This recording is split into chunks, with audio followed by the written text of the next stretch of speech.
ఏపీలో ఎన్నికలు అయిపోయిన తర్వాత అందరూ ఎగ్జిట్ పోల్స్ కోసం వెయిట్ చేస్తున్నారు. బట్ ఈ వీడియోలో మనం జన్మత్ పోల్స్కి సంబంధించి ఒక సర్వే రిపోర్ట్ చూద్దాం.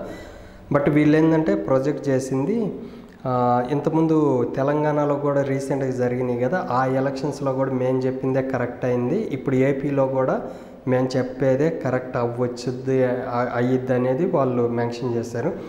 సో వీళ్ళు రెండు కంపేర్ చేస్తా చూపించారంట. బట్ తెలంగాణలో వాళ్ళు ఇచ్చిన రిపోర్ట్ ఎలాగుందో చూసి తర్వాత ఆంధ్రాలో ఎలాగుందో చూద్దాం.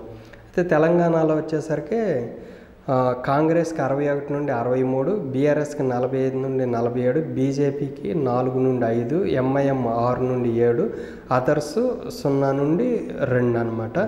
సో ఇది కరెక్ట్ అయింది కాబట్టి ఏపీలో మేము ఇచ్చింది కూడా కరెక్ట్ అయింది అని చెబుతున్నారు. బట్ ఏపీలో చూసుకుంటే వీళ్ళు ఏంటంటే టీడీపీ అలయన్స్కి 47 నుండి 49 ఇచ్చారు. వైఎస్ఆర్ కాంగ్రెస్కి వచ్చేసరికి 117 నుండి 120 ఇచ్చారు.